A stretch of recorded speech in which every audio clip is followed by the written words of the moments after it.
हे मोराचे कानातले येतं. मी 2 वर्षापूर्वी घेतले होते ऑनलाईन. मी याचा बिझनेस केलेला 1 वर्षभर. आणि रात्री मी झोपताना हे काढून ठेवले उशाला, तर दांडा तुटला त्याचा, बहुतेक पाय पडला असावा कोणाचा.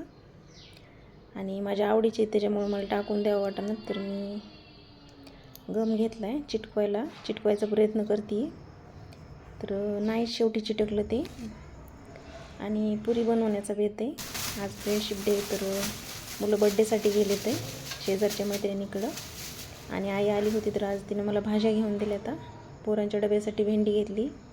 आणि अशी मिरची मला एकदम आवडती खायला तळून, तर मिरचीचा ठेचा बनवणार आहे मी आज. एकदम अशा हिरव्यागार दिसतात, एकदम ताज्या येतात मिरच्या आणि भेंडी. तर आपण देठ काढून धुवून स्वच्छ घेतलेत मी.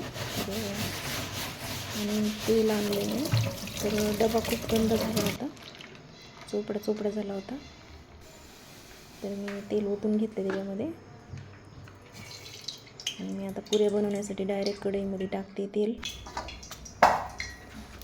पोरांनी बऱ्याच दिवसापासून नाद लावला होता, जास्त तेलकट खात नाहीत आम्ही.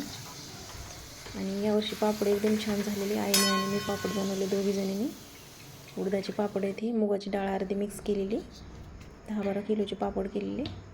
आणि छोट्या अशा पुऱ्या बनवून घेते मी. आता लाटून घेते सगळे एकदाच, पाहिजे तसा आकार देऊन तळून घेऊ आता आपण. आणि पुऱ्याचं पीठ मी घट्टसर मळलेलं, लाल कडक पुऱ्या बनवायच्यात आहे. असे छोटे करून घेतले बरेच. आणि असे मिरची तुकडे करून टाकल्यावर, मिरच्या तेल टाकल्यावर अशा उडत नाही, पोट होत नाही त्याचा मिरचीचा. आणि मिरची मला पहिल्यापासून आवडते, मिरचीचा ठेचा, मिरचू. तर मी हमेशा बनवते हिरवी मिरचीचे पदार्थ. आणि मला फक्त भेंडी तळून घ्यायची, तर ती मी अशीच कट करून घेणार आहे.